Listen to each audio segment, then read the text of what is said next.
live such painless lives. Bodies are so healthy and strong. They don't have troubles like other people do. They're not plagued with problems like everybody else. They wear pride like a jewel necklace and clothe themselves with glory. These fat cats have everything their hearts could ever wish for. They scoff and speak only evil. In their pride, they seek to crush others. They boast against the very heavens, and their words strut throughout the earth. And so the people are dismayed and confused, drinking in all our words. Amen. Good morning, Goodwill. Good morning. Good morning. Look at your neighbor and say, neighbor. Neighbor. I'm glad to see you. In the right place. At the right time. Loving God. And loving you. Amen. If you could all just please stand, we're going to just go into a real good worship song. I think you all know this one. It just simply says, Jesus, I'll never forget what you've done for me. Jesus, I'll never forget how you set me free. How could I forget? Come on, put your hands together.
How can I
feel like the Lord is helping?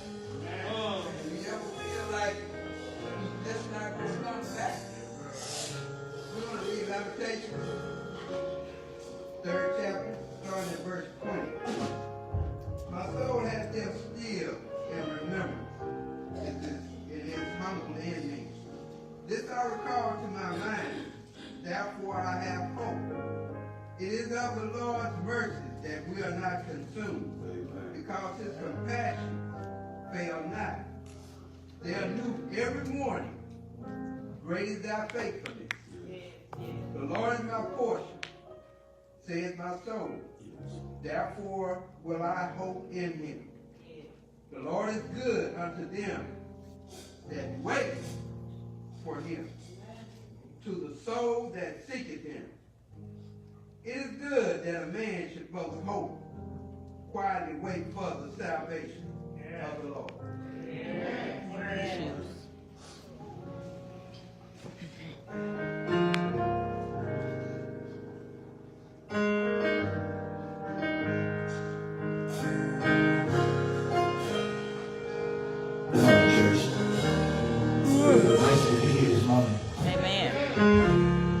I don't know about y'all, but my heart rejoices this morning. Feel good. Got ready to pray this morning. I asked y'all to pray along with me. And I know somebody did like me this morning. Go out and do some things and just pray. My Heavenly Father, I come this morning as humble as I know how. First hand, thank you. Oh Lord, thank you for last night lying down. But my Heavenly Father, thank you for touching me with your finger, Lord. And my eyes open up to a brand new day. Oh Lord, a day that I'll never see again. Now my Heavenly Father, as we go through this service this morning, let the service be what you would have it to be. Touch our minds, touch our hearts, oh Lord. Give us a better understanding that we had on yesterday and all last week. But oh Lord, give us something to go on the rest of this week until we get to Saturday. By the time we get to Saturday, those gracious lives we're looking for a word. Oh Lord, just continue to lead and guide us in the way you have us to go. Just continue to touch every deacon that's sitting here this morning. Continue to let them stay on our knees, oh Lord. Then my gracious lives, I ask you to continue to touch the pastor and his family. Continue to let Reverend Mitchell give us the word that you have him to give us. Continue to lead us in the way that you want us to go.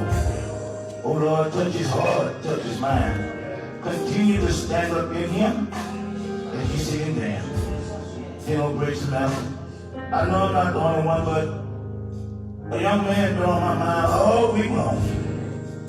Oh Lord, you let it go free Friday. Lord, I say thank you. You know, gracious master, there's another young man that on Monday he got stabbed. So Lord, you seem fit to let him stay here because he's a living testimony for some other young man out here. Oh Lord, continue to touch him. Touch his mother. Continue to stand up when she's falling.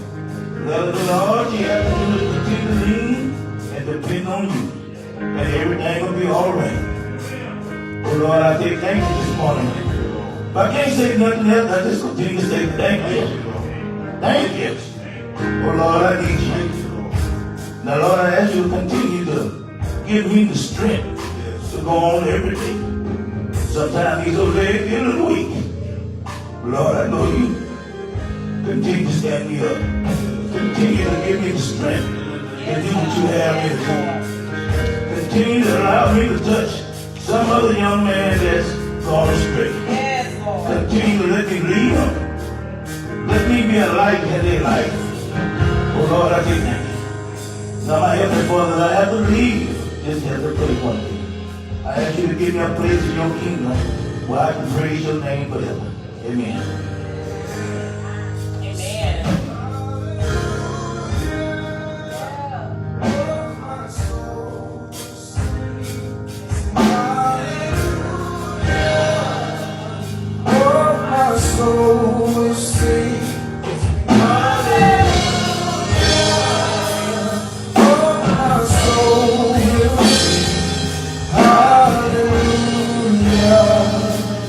Hallelujah.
soul will sing.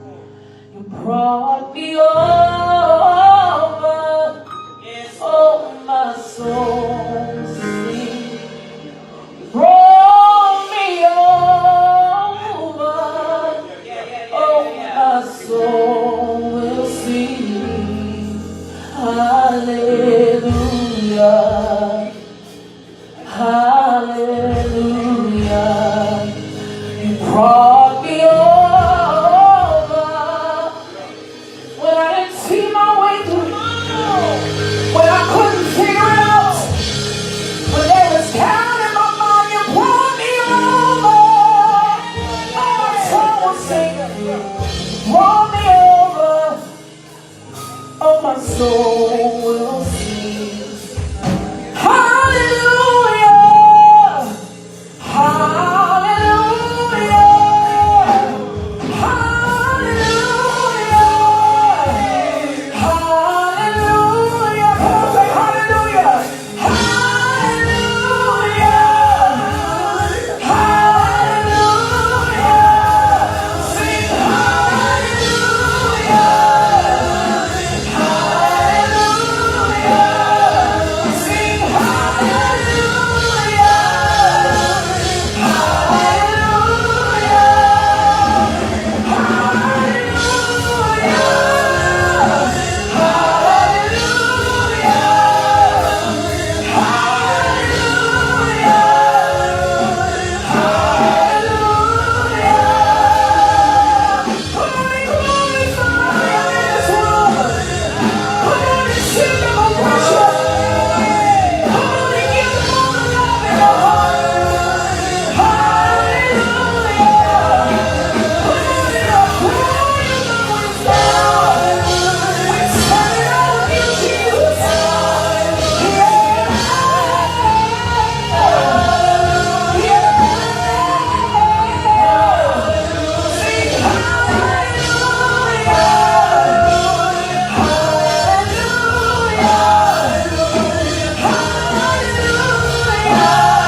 Oh, my soul will sing. Hallelujah. Oh, my soul will sing. Hallelujah. Oh, my soul will sing. Hallelujah.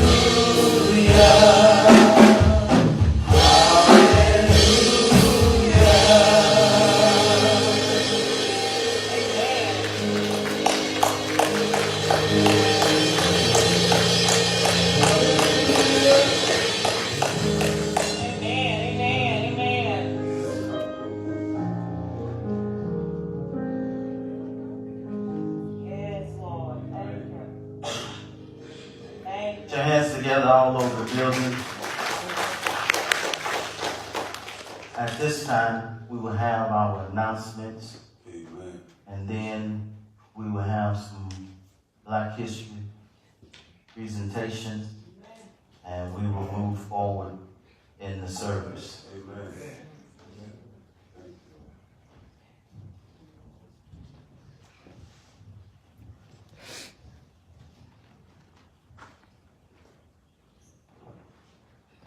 Pastor Mission, deacons, sisters, brothers, and visitors. At this time,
be able to give God praise amongst his people, and it's just a blessing to be here. And so I got some members here, my wife, and my 2 daughters there, and my sister, my brother-in-law, and a nephew there.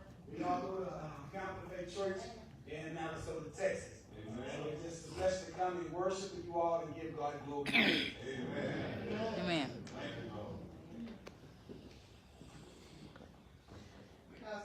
Deacon House is asking all the men to come on Saturday at 8 a.m. to 10 a.m. Your church, that's some things y'all need to do. Amen. Henry and Kevin are selling barbecue tickets to support us too. Tickets are $10. Barbecue will be March the 1st at Washington County Fairgrounds. See Sister Misha if you would like to buy.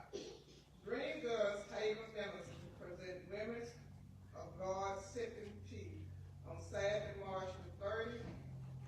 Tickets are $15. See Sister Mission for tickets. This meeting will be this Wednesday night, February 27, 2019 at 6:30 p.m. We still collecting money for the bus ride to Goodwill, Texas, which will be going the 5th Sunday in March to Spring Hill Baptist Church.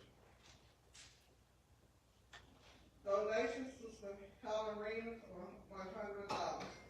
New Hope Missionary Baptist Church, Burnham, Texas, Brotherhood Program today at 3 p.m. Spring Music, March 9, 2019 at 6 p.m. Goodwill Missionary Baptist Church. Special guests are the Women Workers of Huntsville, Texas, Country Balls of Washington, Texas, Fisher of Men's, Word of Life, and the Madison Silvers of Navasota, Texas. And a host for choirs and many, many more. For more information, contact Sister Wilma Fendi or Brother John Howard. First anniversary. Goodwill Missionary Baptist Church Pastoral Family Appreciation. Theme, our pastor, the responsible shepherd. Acts 20, 28, 2 Timothy 4:2, 1 Peter 5:25-4. Honoring Pastor Kevin Mishu and family, Sunday, March the 10th, 2019, 3 p.m. The guest speaker will be the Reverend Leonard White, Greater New Beginning Ministry, Baytown, Texas. Packet Pew, All Rise Missionary Baptist Church, Chapel Hill, Texas, March 17, 2019, 3 p.m. Dear family and friends, I invite you to come and help me raise $500 by packing my pew, along with a donation of your choice. Your presence will be greatly appreciated. The speaker will be Reverend Brian Lacey, pastor of Greater Mount Olive, Missionary Baptist Church, Houston, Texas. Sincerely, Sister Diane Nancy. And our verse of the day, Jude 1:20. Put your dear friends by building yourself up in your most holy faith and praying in the Holy Spirit. Thank you. Amen. We're going to turn it over at this time to Sister Mitchell, who will lead us off in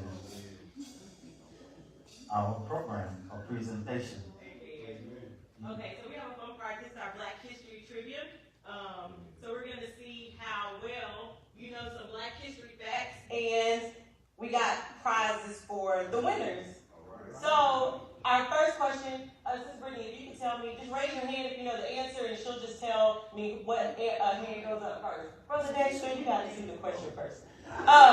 What women led more than 300 slaves to freedom through the underground? Okay. Harriet Tubman. Yes. Amen. Oh, no, they're getting ready for their part. The second question: what famous speech took place on the march on Washington? Yes, ma'am. I saw that. Yes, Dr. Martin Luther King. Who became the first black woman millionaire and inventor hair care products for blacks? Madam, is it CJ? Madam CJ Walker? Who? Is it Madam CJ Walker? Yes. Come on, say it with confidence. Madam CJ Walker. Amen. There we go. Amen. And the last one.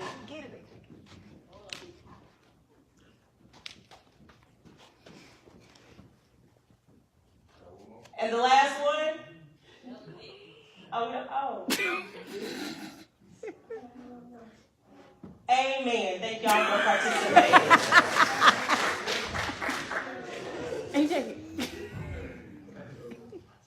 I'm gonna check on our youth.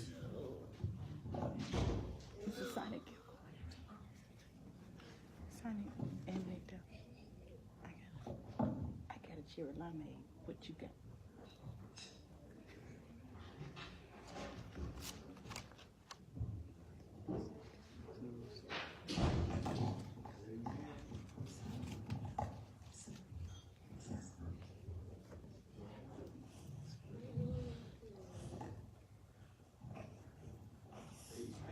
Frederick Douglass was an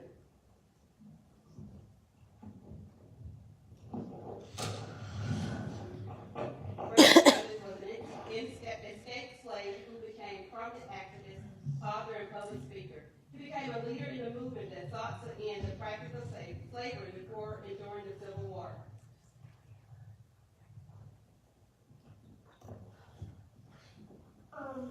Someday I will speak like Frederick.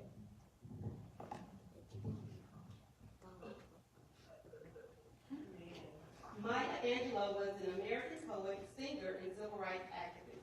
She received dozens of awards and more than 50 honorary degrees. Her works are widely used in schools and universities worldwide. Someday I will write like Maya. Harriet Tubman was an enslaved, escaped, and helped others gain their freedom as a conductor of the Underground Railroad.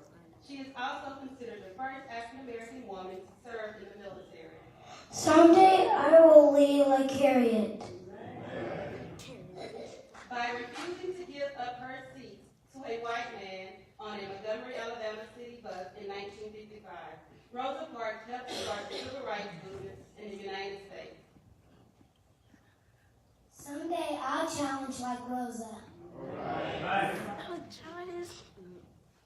I Have a Dream is a public speech that was delivered by American civil rights activist Martin Luther King Jr.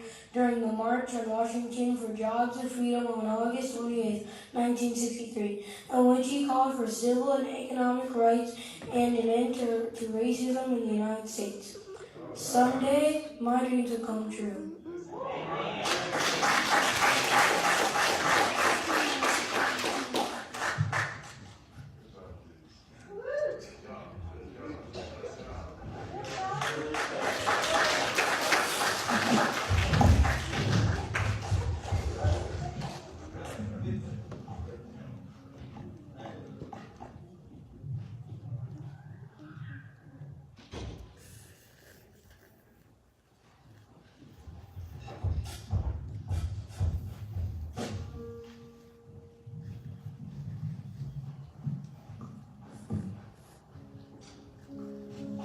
Amen. Every praise. I know you all know that. You can just stand on your feet just one more time with us. If you just sing with us.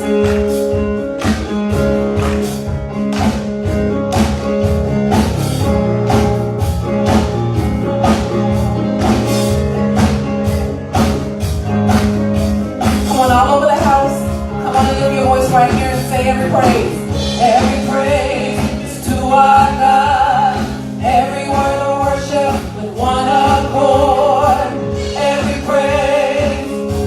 praise is to our God.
one accord. Every praise is to our God. Come on, every praise is to our God. Everywhere to worship with one accord. Every praise is to our God. Come on and put those hands together, yeah. Every praise. Come on and give me your best hand clap. Hey, hey.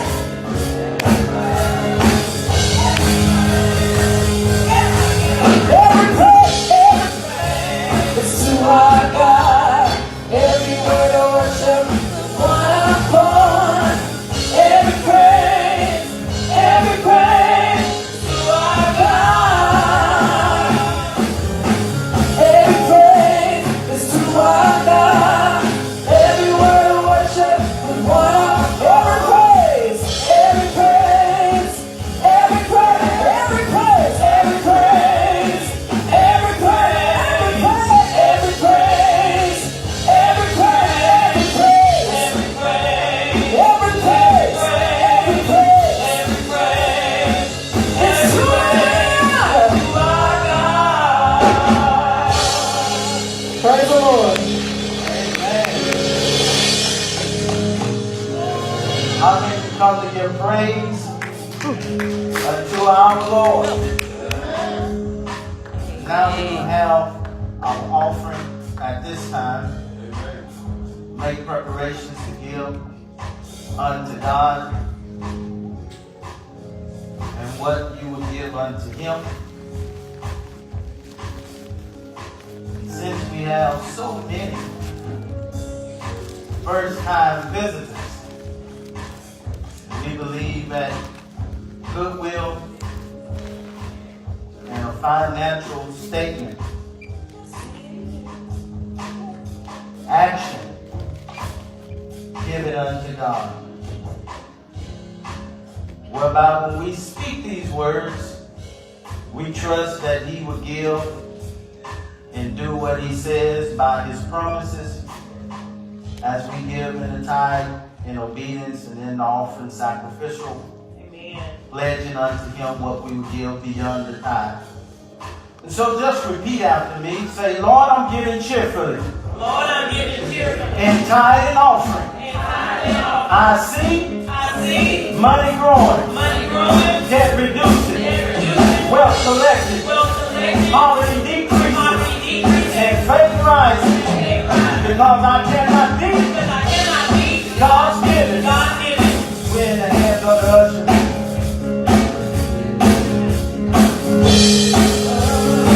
Okay, now we're gonna sing this next part. It goes. God, my healer. God, my deliverer. God, my healer. Yes, He is. Yes, He is. God, my Savior. God, my Savior. God, deliverer. God, my healer. God, my healer. Yes, He is. Yes, He is. Yes, He is.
Amen. They said every praise belongs to our God. Amen. The old way used to say it. I love to praise Him. I love to praise His name. I love to praise Him. I love to praise His name. I love to praise Him. I love to praise His name. Oh, I love to praise His holy name. I love to praise Him. I love to praise His name. I love to lift my hands together and praise the Lord. I love to praise His name. I love to praise Him. I love to praise His name. Oh, I love to praise His holy name. I love to praise Him. I love to praise His name. I love to plant my feet and praise the Lord. I love to praise His name. I love to praise Him. I love to praise His name. Oh, I love to praise His holy name. Oh, He's my rock. He's my rock, my soul, my shield. He's a will. He's a will in the middle of the wind. I know He'll never let me down. Just the truth. Just the truth.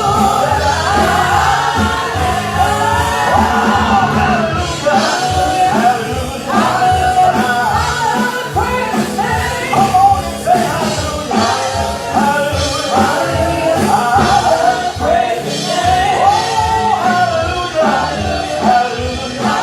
Hallelujah. Praise His name. Oh, I love to praise His holy name. Oh, He's my rock. He's my rock, my soul, my shield. I never know that He's a will. He's a will in the middle of the wind. I know He'll never let me down. He's just the truth.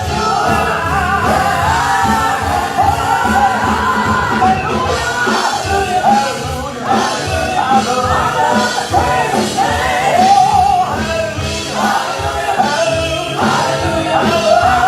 Praise His name.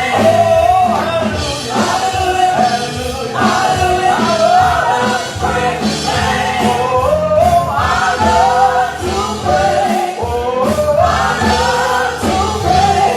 Oh, I love to pray. Oh, I love to pray His holy name. Come on, put your hands together all over this place. If you came to praise the Lord, give God what He deserves. Amen. We're not going to prolong the time. We're going to move into the Word of God on this morning. Thank you, Dee. All the visitors. We got so many preachers up in here, I'm almost ready to take my vacation already. And we ain't had this many preachers since the first time. Amen. But there is a word from God to Pastor West being with us. To, I didn't catch her name right here in the red. You're a minister too, right? Minister who? Gibson? Lipskin. Did I say that right? No. Oh, okay. All right. I want to make sure I'm saying it right. And to my own very sister, Minister Mitchell, who you all know Goodwill, put the video together, videos actually. And so she's a minister as well. And then to my own, very own wife, Sister Mitchell. See, we got so many preachers here now, I don't have to do nothing. Which one want to draw the straw? That's how the old preachers used to do it. Bring them in and make them draw a straw and then tell them, you preaching today. I don't believe in that. I don't believe in that. Amen. Can you turn me down right here? Just in the main. Amen. But there is a word, that's good right there. There is a word that God has for us on this morning. And we're going to finish up the series, Spiritual Disciplines. And why we need this last one, fellowship. We started last week by telling you that we have broken fellowship. Koinonia is the Greek word which means that you are serving and functioning in a community whereby that community is distributing and you are contributing and you are distributing and everybody in there are benefiting from each other. We said the best community in which describes a good community is one glove and only one hand can fit that glove, and that is the hand which is made up of Christ of many members. So the church is the only one in which you can find a good community whereby there is no criminal action, there is no stealing and killing and all crooked. We hope that we can find that in a congregation. But that's not necessarily you can find that in a congregation, right? Because we know that congregations are made up of people who not always are in that congregation and they're saved. And so we made it general and said that the body of believers, those who have confessed and those who are living in which God will have us to live, are those ones who make up the hand that fit the glove that's labeled a good community.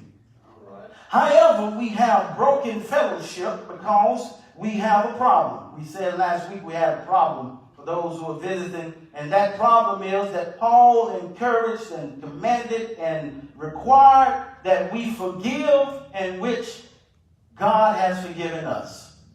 And so many of us live by the statement, I will forgive, but I won't forget. And so we say that in order to do it in the manner in which God has done it, then we must as well forget it as also. So I want to pick up where we kind of left off, and I want to expound a little bit more upon the scripture, starting with Colossians chapter 3. Colossians chapter 3, starting at verse 8, and you all can read it with me. But now do you also put them away. It's up on the board. Amen. We got some Bible readers in here this morning. Y'all read it with me. But now do you also put them away. Anger, wrath, malice, railing, shameful speaking out of your mouth. So Paul here describes whereby we are to put away things.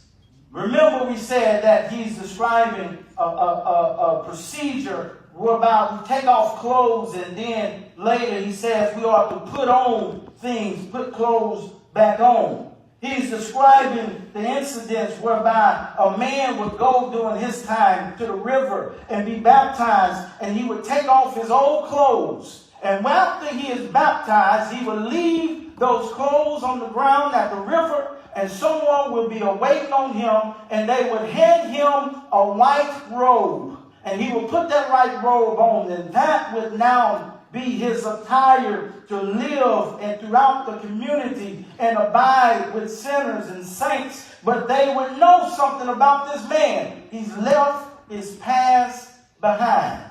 All right. And so when we look at what Paul is saying, Paul says forgiveness is part of leaving your past behind. Because to remember and never forget it means that you haven't left it behind.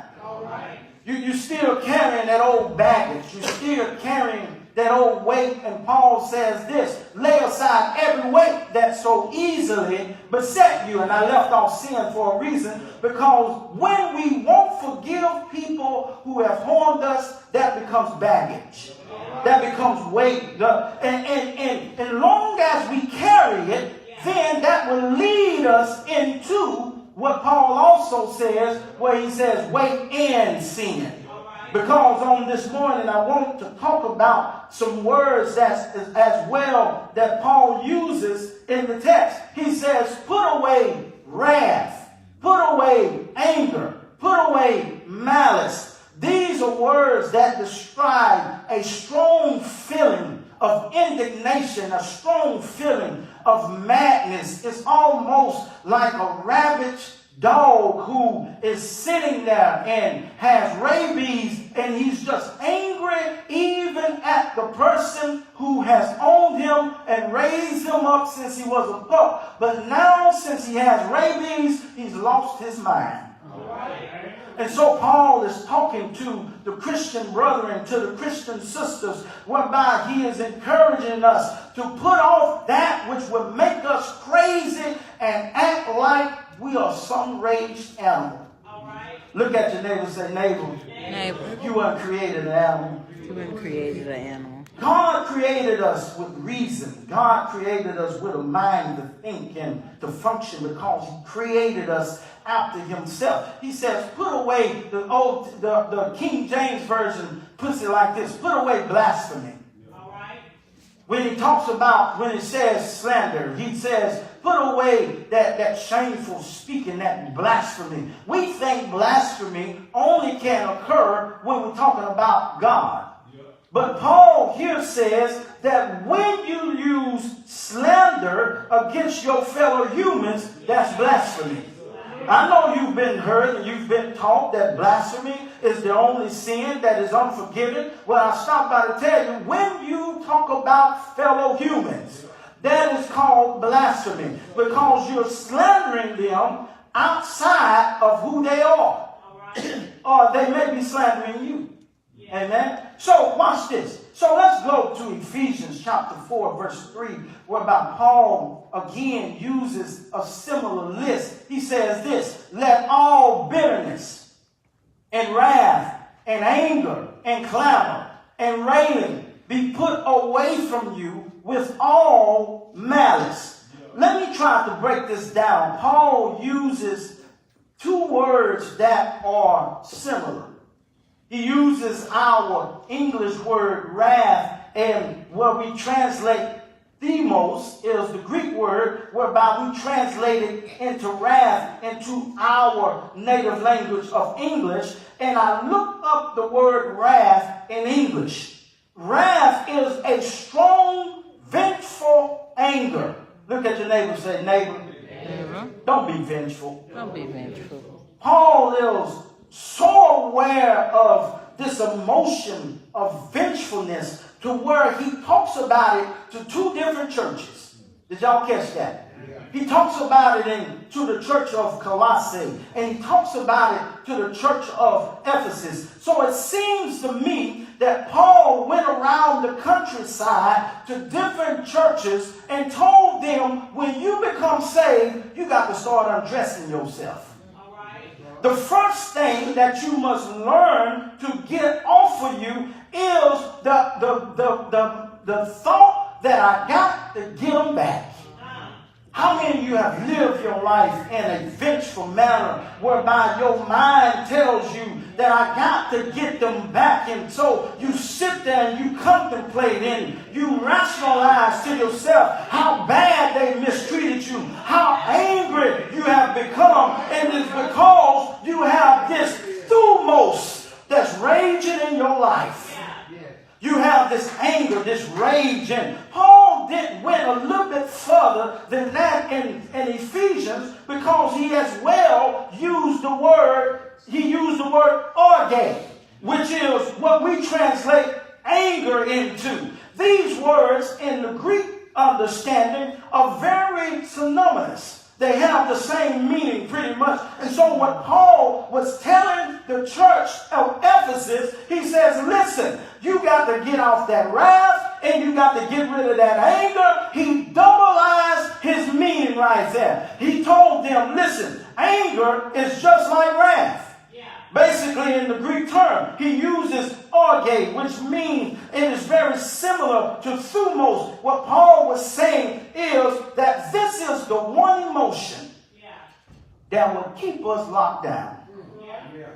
This emotion of anger, this emotion, these thoughts that I can forgive, but I can't forget. And the reason why I don't want to forget, we said last week, is because we build up a defense mechanism. We build up a brick wall. We build up our fences so that we can always have that stab of hurt and not have a scar of healing. When you have a scab, you pull it, you remember the incident that brought you to that breaking of your skin. But when you have a scar, you already been healed, and so you don't worry about it. You don't feel the pain no more. And so we keep this anger, we keep this vengefulness to where we keep it locked in our heart and locked in our mind. And we come to church and we put on a smile and we put on nice suits and clothes and all that. And we shine up our good shoes, and some of us put on our wigs and our toupees and we flip it and make sure that it looks right, but we're still angry. We're mad. And so we got to be fake. We got to be hypocritical. We come up to folks and we hug them, we say we love them, but you know you don't, because you're angry and you're mad and you're full of rage and you're looking at a way to get back at somebody. Listen, so this is what Paul is saying to here. Listen, let me try to keep you on this thing. Paul is commanding them. Paul is talking to the believer. He's not talking to someone that's outside the church. He's talking to the believer. So that tells me that we can be in church and still have the same feeling that we had when we was in the world. This is why spiritual discipline is important, because spiritual discipline is me intrinsically taking stuff off. Listen, what I like about this, and understand something here. In Ephesians chapter 4, verse 26, this anger in this verse of 31 is different from that which you will find in verse 4:26.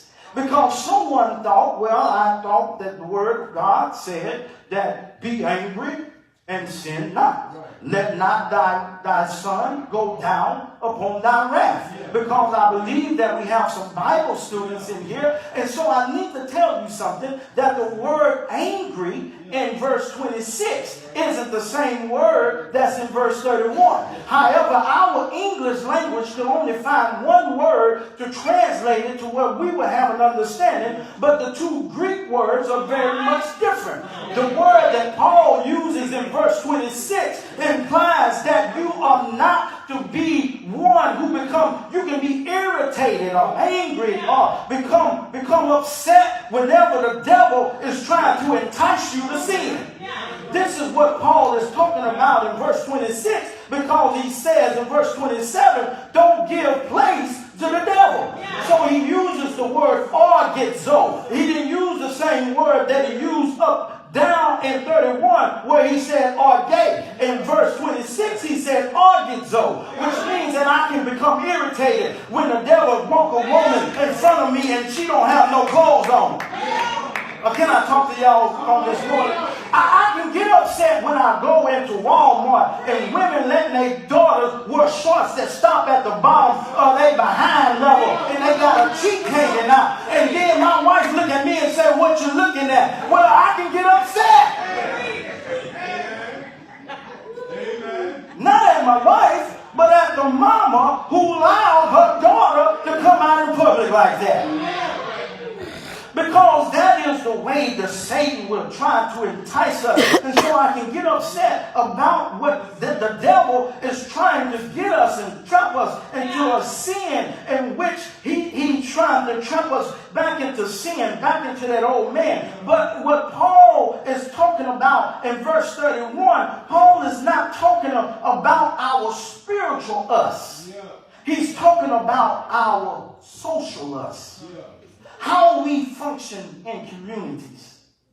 Your community, remember, isn't where you live. Some of you stay in Navasota, some stay in Goodwill, some stay in Brim. But your community is as well where you work. Your community is as well as who you hang around when you go to lunch. Your community becomes where you go to church. Everywhere you function in life, you have some social connection with a group of people. Your community is your family. And so Paul here is talking about, when he talks about thumos and arge, he's talking about how I function and how I get along with people that's in my communities. And so now it's just not about community, it's about my communities. Watch this. He's not talking about our physical community. He's not talking about our spiritual thought and process whereby we're trying to resist the devil and flee from sin. But he's talking about how we associate ourselves in fellowship within our communities with other people. However, how we function with people carries weight with our spiritual destination. Our spiritual destination is tied directly to how we function in the communities. Watch this. If you don't believe me, go to Galatians. Go to Galatians for me. Galatians chapter 5, verse 19 through 21. Paul says this, now the works of the flesh are manifest, which are these: fornication, uncleanness, lasciviousness, idolatry, sorcery, enmity, strife, jealousy, and everybody say wrath. He uses the same word that he uses here. He says thumos. These are the works of the flesh. Watch this. Factions, divisions, parties, envyings, drunkenness, revelings, and such like, which I forewarned you. And even as I did forewarn you, they that who practice such things shall not inherit the kingdom of God. So, thumos has a dictation on my spiritual destination. We are all destined. We are all destined to two or one place, to two options. You're either going to go to heaven or you're going to go to hell. Which then hell shall be cast into the lake of fire. We said last week it's time to get out the matrix. Too many of us have been living inside this matrix, this unreality whereby we are living underneath the capsule of I will forgive and have wrath. I will forgive but I won't forget. And we have this wrath, indignation that's filling us up. And the devil is sitting there laughing because we're coming to church and we're filled with this wrath, vengefulness. And God is saying the manifestation of the flesh is wrath, and those who live in such a manner shall not inherit eternal life. It's time to disconnect ourselves and disassociate ourselves and get our steps right with the Lord. See, spiritual discipline and function and encompasses us moving forward in our thinking. It moves us forward in fellowship, even with those who have hurt us. It moves us forward in our spiritual transformation.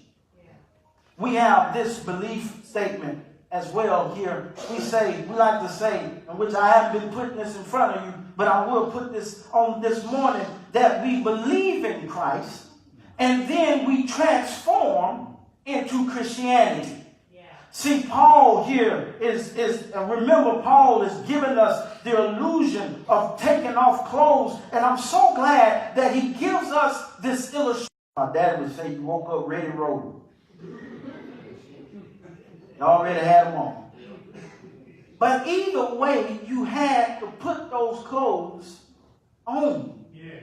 Which means at some point in time, you had to take clothes off. All right. And you did it in a systematic way. You probably took your shirt off first. And then if you like me, you wear a shirt on underneath. And then you took that one off. Then you begin to proceed downward until you got to your feet, and now you have your socks, and those are the last things that come on. Or you then, when you put on clothes, you probably started with your undergarments first. Then you put on some pants or a skirt. Then you put your top on, and then you begin to now put your socks on and your shoes on. You did it in a systematic process, and you do it that way every time you get ready and every time you undress. It's systematic. It's a thought process. We do it systematically. And what I'm trying to tell you is that I'm so glad that that Paul explained it like this, and God ordained Paul to say it like this, because that means that today I can be vengeful and hateful, but tomorrow I can take it off. Yeah. See, I don't have to stay in the same state, in the same mindset, with the same attitude, that I can move forward. And sometimes we like to tell people that when you become saved, you automatically are changed. That ain't the truth. I know God can perform miracles and God can do great things, but God also knows that we have a human nature to us that is unlike Him. And so God said, I'll just let you know that today you can be like this and you can change your way and begin to turn. But I want you to know that it is a process. Yes, sir. Now, there is a difference in what I'm talking about here, because some folk like to say, come just as you are. Yes, when you need to be saved, you got to come in as a sinner. But when you become a saint, that means now you got to start doing something to change your life. It is a commitment. It is a partnership between you and God. Whereby you are saying, God, I want to be more like you. And God said, well, prove it to me. Take off some of that stuff that you know I don't like. Watch this. So let me do it like this. Let me do it like this, if y'all don't mind. Since this is Black History Month, and typically, we have two people who are the faces of Black history. I asked deacons this earlier in the month. I said, tell me who are the faces for the Civil Rights Movement. Automatically, the two oldest elders said Martin Luther King. Deacon Hauser said Malcolm X. And I said, isn't that interesting in my mind? Because these are the two men in which we normally see when we hear Black history when it comes to men.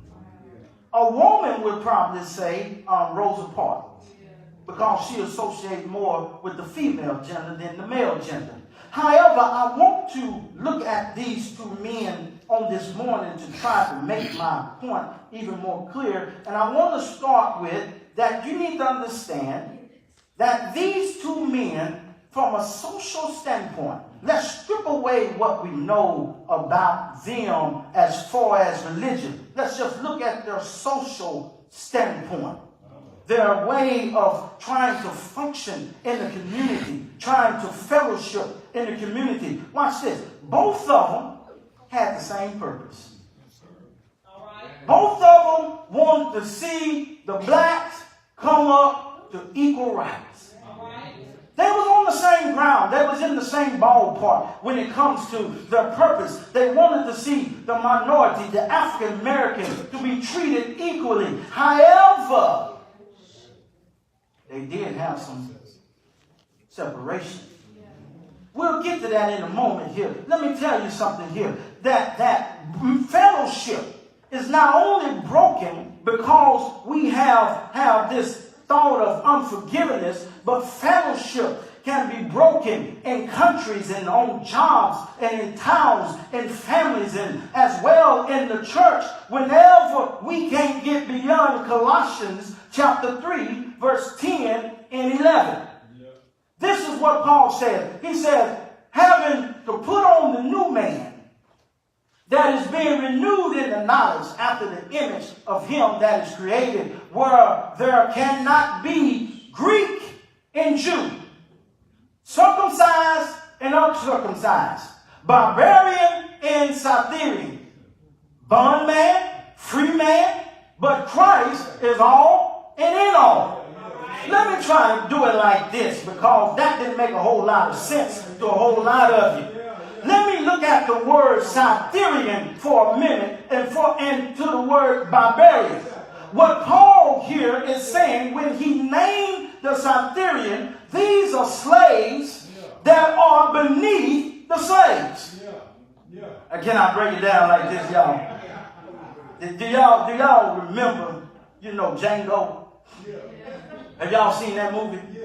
Where you got Jamie Foxx, who's a slave, and then you got Samuel Jackson, who's a slave. But I don't know what he said, but he probably said something. I think what he said. But Jamie Foxx was a field Negro. And Samuel L. Jackson was a house Negro. And so now, y'all with me now, see, y'all understand that. That's why I said, let me break it down to you. When you get in a position, basically, when you get in a position whereby you can have the thought that you are superior and there's one inferior, then you have broken fellowship.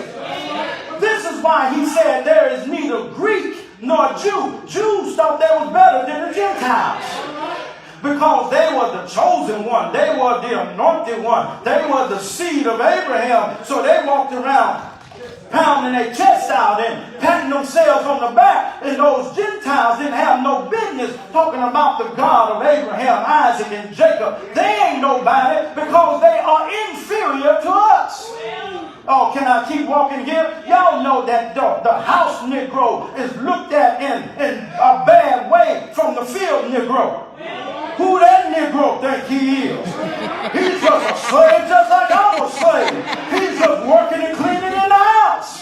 But the house Negro is looking down. Don't take me there. But the house Negro is looking down at the field Negro and saying, you ain't nobody because you ain't in the house. I'm more superior than what you are.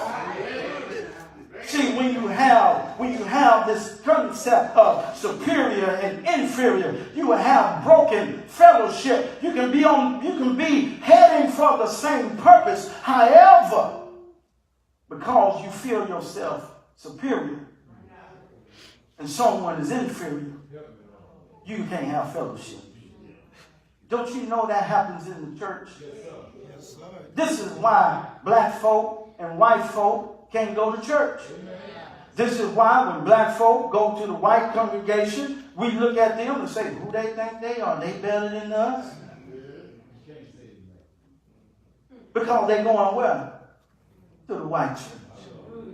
And so now we feel like they feel like they're superior. And however, y'all should know my belief, let them go where they think they can spiritually grow.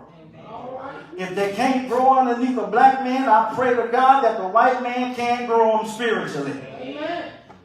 Y'all don't have to say nothing back to me like that. But because all of us are trying to get where? To the same destination. We're trying to step on the gates of the pearly gates, whereby we stand at the gate and we hear him say, "Thou faithful servant, you have been faithful over a few good things. Come on up. Yeah. I'll make you rule over many."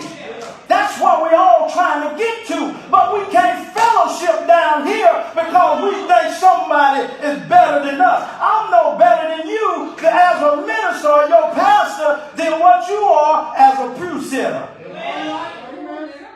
We all got sin. We all got something that we're going to have to be judged for. Someone said the tub got to sit on his own bottom. And so I can't be more than what you are.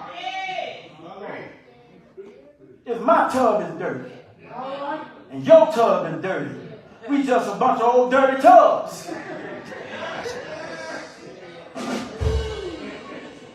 Listen. Let me get back to Malcolm and Martin. They had the same ideal, but they were broken in inferiority and broken on superiority. Martin had a name change. Martin was born Michael. His daddy goes over to England and he learns about this man by the name of Martin Luther, who breaks away from the Catholic Church and started the movement of the Lutheran denomination. He wanted them to do things differently. He saw things differently. He didn't see the way Catholics saw it. And so he wanted them to learn something that from the Catholic. And so he goes over, Michael Sr., and he falls in love with the concept of what Martin Luther was about. And he comes over, and when Martin was about 21, between 18 and 21, he goes on the birth certificate and he scratches off Michael Jr. and he writes in Martin Luther King Jr. I'm changing my name because I see something in this Christian man who did something and had this movement and reformed the church. Malcolm was born Malcolm Little. Daddy was a preacher, but he also believed in Galvanism. Galvanism started from a Jamaican man who came to America and began to teach about the black superiority. He began to teach that blacks will combine and unite in America and in Canada. Then we can go back over to Africa and stop the colonization. We can kick the white folks out of our motherland. But if we can't combine here, then we can't do it over there. So Malcolm Little would go to the church meetings, and his daddy was a preacher as well, just like Martin's daddy was a preacher. Martin Little daddy was a preacher, but he was teaching what this stuff that this Gavin man had believed, because he believed that black folk was better than any other race. Superiority. And so when he gets older and he's in jail, he determines in himself that I don't want to be Malcolm Little anymore. I want to be Malcolm X, because Little came from this slave owner, and I don't want that name because I'm better than the slave owner. Superiority. So we have two men who are the face, who are on the same path, trying to get to the same destination. But we see they have these similarities. Daddies are preachers, and daddies changed. They have two name changes, but they have it for two different reasons. One is from a Christian standpoint. The other is from I'm more superior. Martin goes to school and he's separated from his white friend that he had played with all his life, and now they reach school age and they're playing together. And now, since they have to go to the segregated schools, the white father decides that I'm a little better than what you are now, and so my son can't play with you. Malcolm is sitting in Lincoln, and up in Lincoln, and he's there, and his daddy is coming in from the store, and he gets run over in the streets, and the cops and the lawyers come in and they wipe it clean and say it was an accident because someone saw him with his coat, didn't see him with his coat, and now he has his coat on him. So he had to go back and get his coat, and we saw him first grabbing hold to the car while he was running. So the second time he must have slipped and fell and got run over, but the family said he was killed by the white group. So the white man they killed my daddy. His mama, who's trying to raise the family by himself, she loses her mind and she's put into a institution, mental institution, and the family is broken up, and Malcolm has to go and spend time with foster parents, one after another. And so now you have one who has been separated from his family while the other has his family. And so can you see why Malcolm X is so full of anger? He's been taught this his whole life, that you are better than the white man. And now the white man kills the very man who he inspires to be like. They cover it up. They don't bring justice. But Malcolm had his issues as a young man. He's in foster home after foster home. He finally goes up north to New York, and he gets caught in burglary, and he is put in prison. But Martin has his issues too. Martin lost his friend. He stands up in church and he sings with his mama as a young boy, and as she plays the piano, and everybody claps their hand Sunday after Sunday at the revival services. And then he reaches the age 13 and he stands up in the congregation at Sunday school, and they said, "Will you have words?" And Martin says, "I don't believe in this stuff y'all been preaching." He has spiritual conflict. He goes through depression. He fights depression pretty much his whole life. But obviously by the time he reaches 21, he returns back to the faith, because he does say that the Bible has some truths in it that just cannot be explained. And so he goes on to college, and his daddy is there to support him through his master's degree. He goes on to a doctorate, and his daddy is there to support. And at the same time, while he's being supported by his daddy, and he's had a best friend that was a white man, a white boy, he's sitting there wondering, why did I have to lose my white friend? Because we went to different schools. But here is Malcolm X saying, why did I have to lose my daddy? Because a white man killed him. But they come together as grown men. United States is in the uproar. And they come together and they become the face of the movement. They want equal rights, but they head into different ways of trying to get there. Malcolm says that by any means necessary, we're going to get this. I told him on Wednesday, he said, if he killed my dog, then I'm going to kill his dog. If he burned my house down, I'm going to burn his house down. And then Martin on the other side says, y'all, just take that slap in the face. If you burn your house down, go build you another. Don't do what they did to you. You must learn how to live in peace and in harmony with all fellow men. How many of you can say, I'll be on Malcolm, I'll be on Martin? See, that is a test right there of what is in you right now. Did y'all hear me on that one? That is a test. That is the litmus test. That is the white glove test that God just put you through right there. Whereby if you declared in your mind, I'm going to be on Malcolm's side because they come take my stuff, I'm ready to get my gun and I'm ready to go shoot. But Martin on the other hand said, if they come take your stuff, just let it go. And if you said that you on Malcolm's side, you got a problem with wrath and anger. Oh, I'm trying to help us in here on this morning. See, because Malcolm, now getting back to the religious part, Malcolm did not believe in this God of this. Malcolm didn't want no parts of this. He had a different religion. He joined himself to the Muslim religion, more so to the black nationalist religion. How many of you know when you become so caught up on black folk are better than the other folk, that's racism in itself. Oh, y'all not hearing me. I know I'm talking something this morning.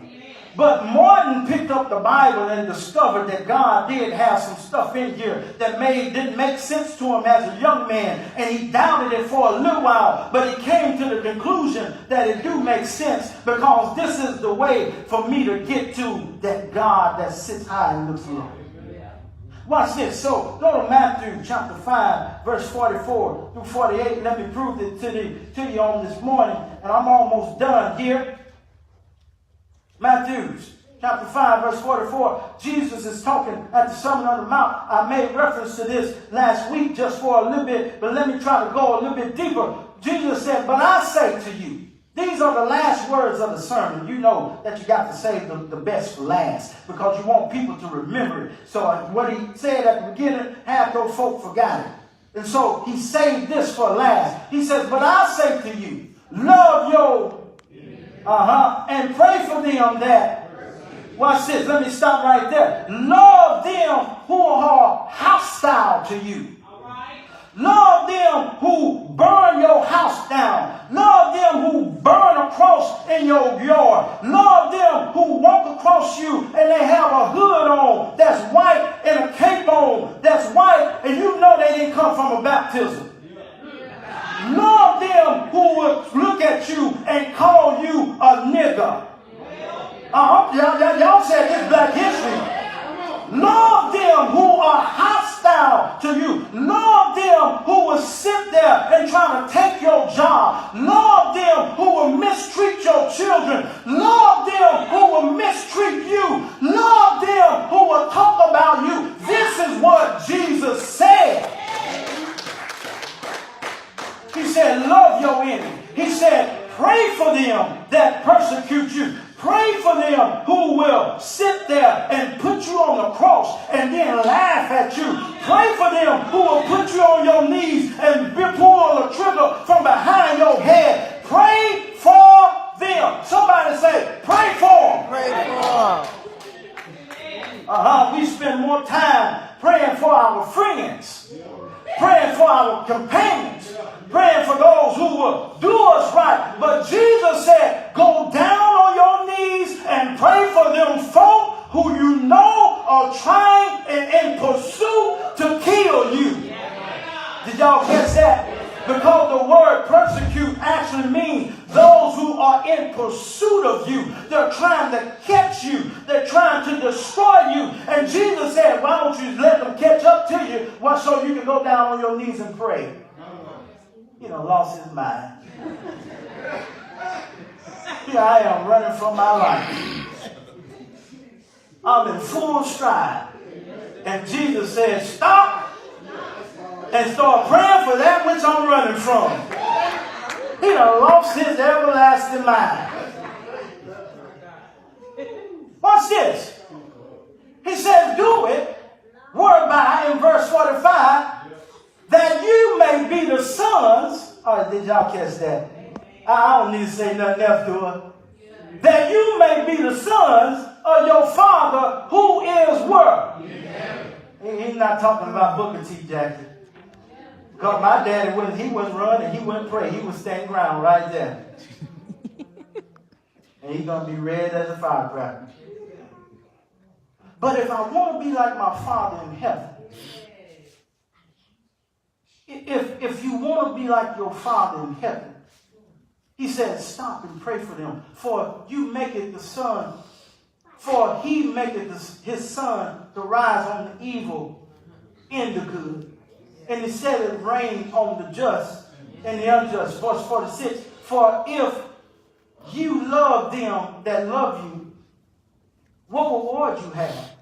Do not even the publicans the same?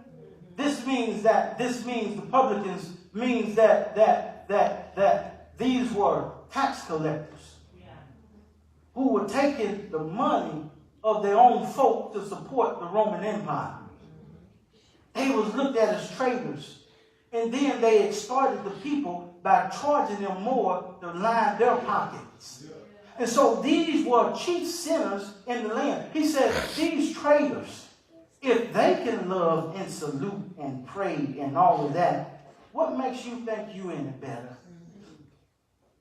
That's why I said last week, when some looked at me cross-eyed because I see faces when I'm preaching, I said, who do you think you are?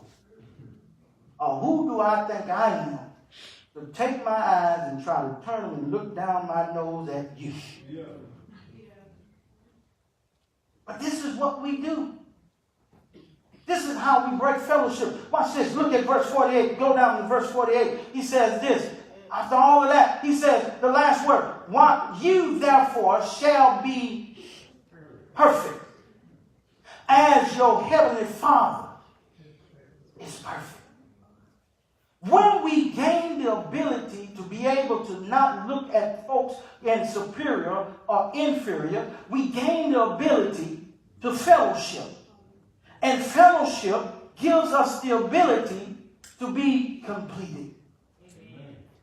I am incomplete without fellowship.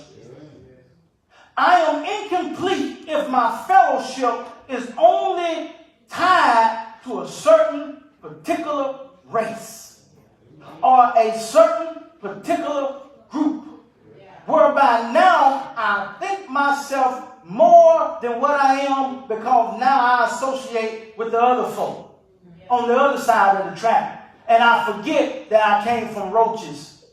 Oh, y'all not hearing me. I wish I had somebody. We forget that we came from mouse traps with cheese in the mouse trap, 10 of them in the household, and now that I got a brick home, I think I'm more than that which now is living in a house that's full of mouse traps. Don't you ever forget where the Lord brought you from. And don't ever let it make you feel like you more than what you are.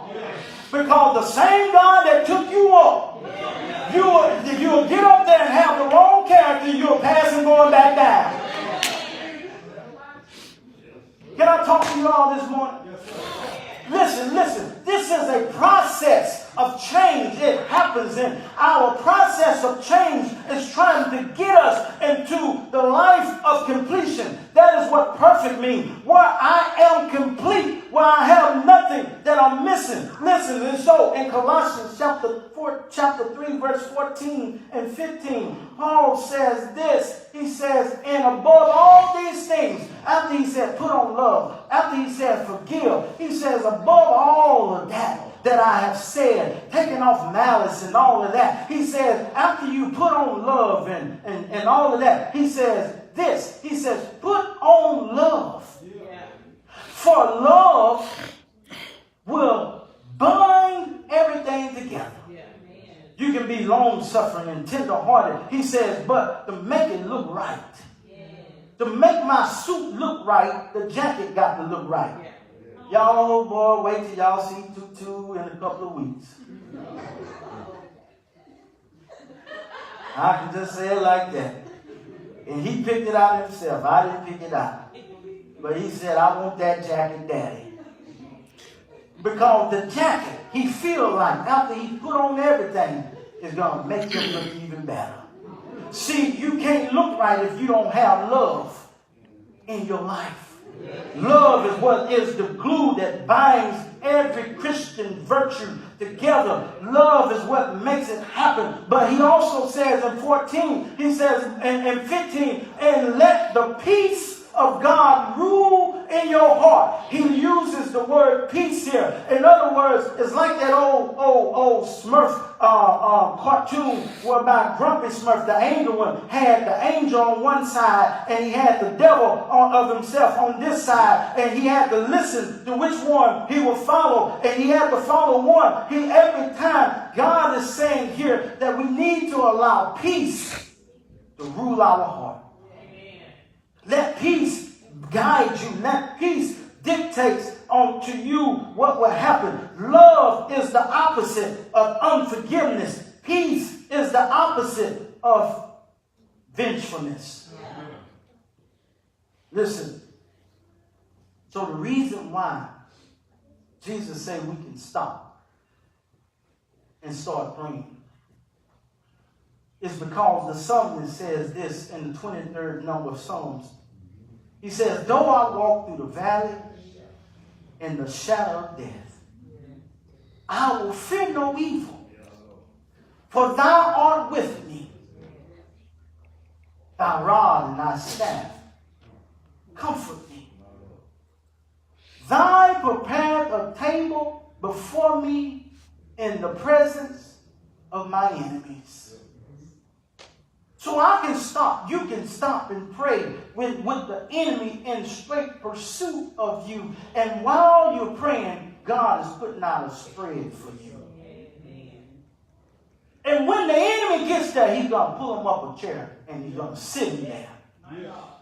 He's not going to chain them down. He's not going to chain her down. He's going to let them sit there and let them have free reign to move how they want to. And while they think about that they're going to try to get to you, they can't get to you because there is an invisible edge about you.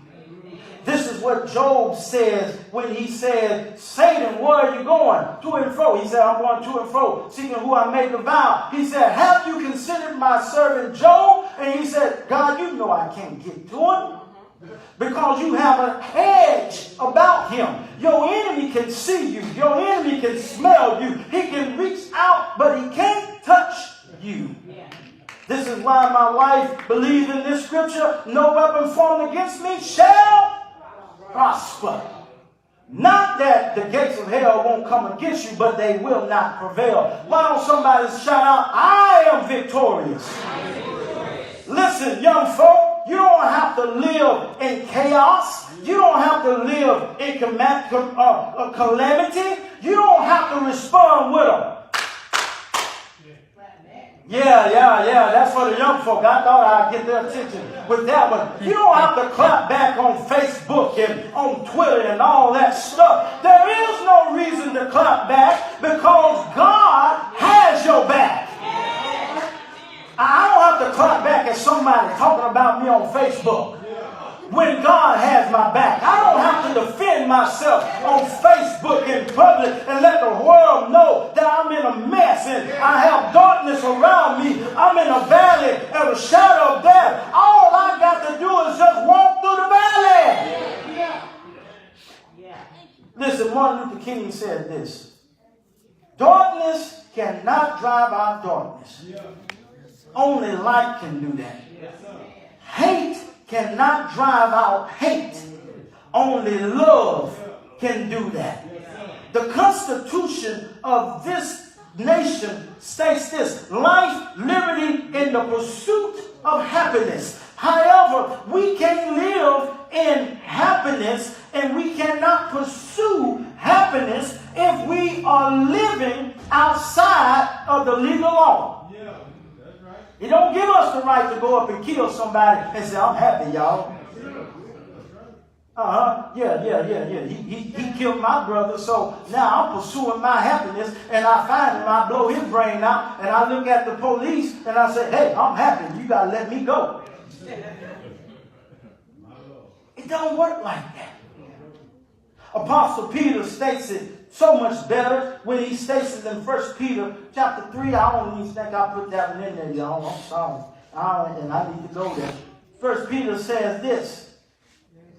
Chapter 3, verses 8 and 11. He says, finally, you be all of one mind, having compassion one another, love as brethren, be pitiful, and be courteous, not rendering evil for evil, or railing for railing, or contemptuous blessing, knowing that you are thereunto called, that you should inherit a blessing. For he that will love life and see good days, let him refrain his tongue from evil, and his lips that they speak no guile. Let him assure evil and do good. Let him seek peace and ensue it. Listen, this country has it wrong. We need to seek after peace, not happiness. When we seek after peace, we will find happiness. But we can seek after happiness and never find no peace and never be happy. An old dog was watching a young dog chased his tail. The young dog stopped to rest. And he told the old dog, I believe happiness is in my tail. If I catch it, then I will have happiness. The old dog, who was a wiser dog, said, I caught mine once, and I found out that happiness is not in the catching, it's in the pursuit. See, we've been trying to catch our happiness, and when we catch it, we find out that's the most horrible thing we could have caught.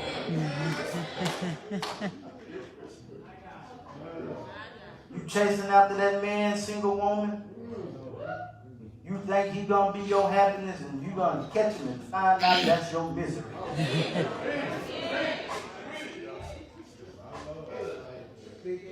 Well, you're going to be declaring, I can do bad all by myself. Chase after the peace of God. Hebrews 12:14 says, follow, pursue, chase peace with all men and holiness, without which no man shall see the Lord. While the enemy are chasing after us, let us keep chasing peace, fellowship with all men. Those who have broken your heart, those who just scarred you yesterday, those who scarred us 20 years ago, maybe in the family, maybe on the job, maybe it's in the church. Pursue peace and find the presence of the Lord will be waiting on you. And in his presence, there is freedom. And freedom will always bring happiness. I've never seen someone who was locked and chained, who got free and wasn't happy. They may have realized that it's probably better to be chained up because I can't make it. But in that moment, they were happy. What's locking us down? What's chaining us? What has us bound? Or the better question, who have us bound? Who has us chained? What person can you not pursue peace with? What person that we can't forgive and forget? What past circumstance and situation seems to keep lingering over me and casting this undeniable depression, feeling of guilt and shame over the top of me? When I try to smile, it turns back upside down. I try to lift my hands in praise, and all of a sudden, my mind be engulfed with hatred and pain. Who is it? Who is it that's keeping you from being free? Who is it that's keeping you in that hurt? Who is it, young man, old man, that keeps us walking like we just so hard. Y'all know how I got that walk? Well, I got to make sure everybody knows.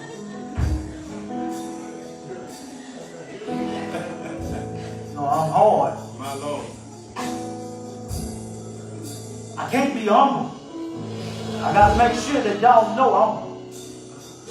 You step my way, you know y'all gonna catch you. Y'all ain't seen folk walk like that in church. But they come in and say they changed, but they still walking with that old gangster walk, and they want to remind folk, boy, back in the day. Well, I'm not talking about back in the day. I don't want to talk about back in the day because I'm not the same person that I was, and I don't even want to discuss what you were back in the day. Let's talk about how we can fellowship in humility. What's blocking us? You can come.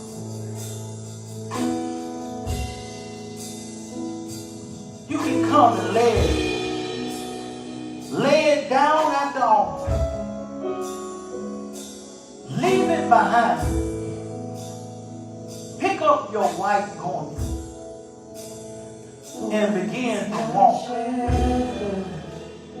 in footsteps and stride with Jesus. Before me. Defender behind me. That's who he is. I won't fear. Why they sing you can come with anointing. My cup's overflowing.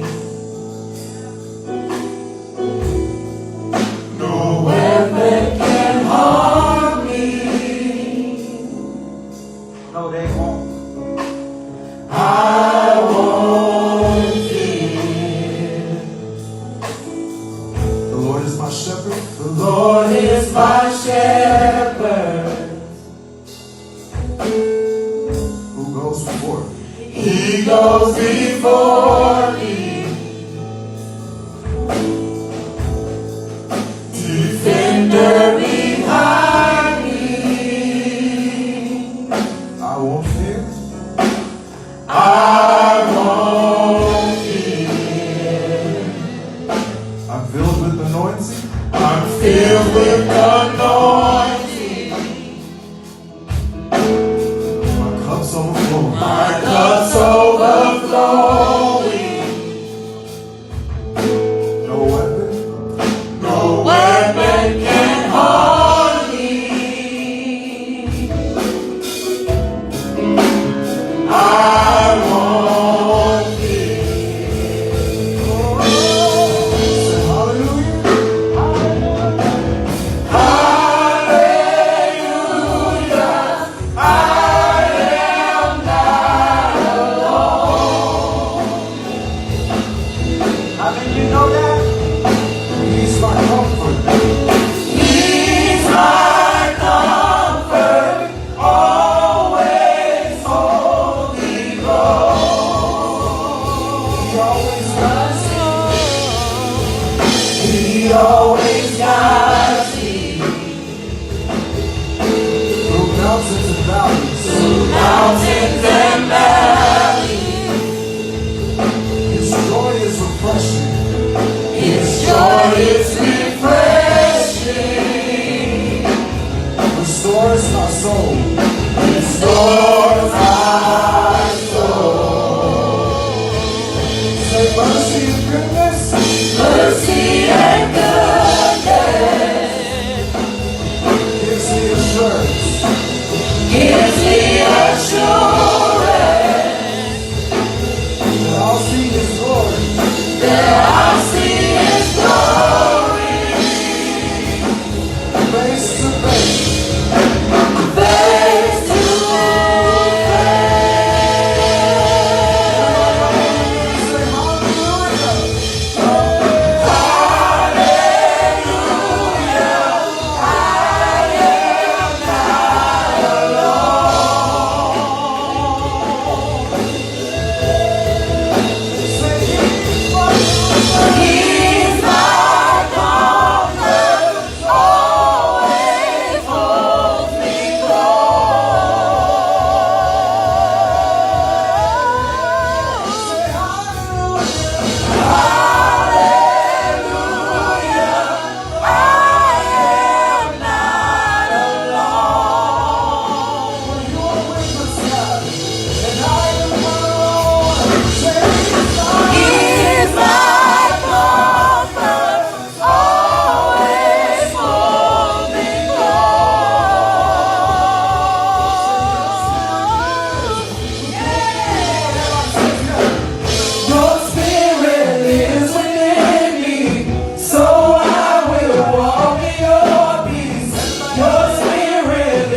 business meeting on Wednesday. Thank you, God. Thank you. And we thank our visitors first time, second time, for coming and joining with us.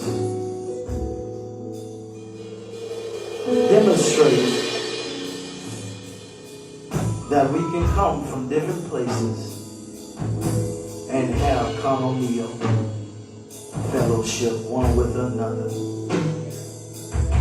Because we are many members, but one body. Father God, we thank you now. We thank you for your word of spiritual discipline. God, where we first learned to be stewards. Stewards in our community. Stewards over our relationships. While we're in fellowship with others. But understanding that all doesn't mean that we take them to lunch, go out on dates. Because in stewardship, we eliminate that which has a negative influence on our life. Then, God, we become good stewards over our increases, our well-being, our wealth. Because we see ourselves as a person who was created by you, who has a plan for our life, and that is an end that is not evil, but one that is pleasant. Then, God, we pray that as we leave this place, that we do realize that your spirit is always in fellowship with us,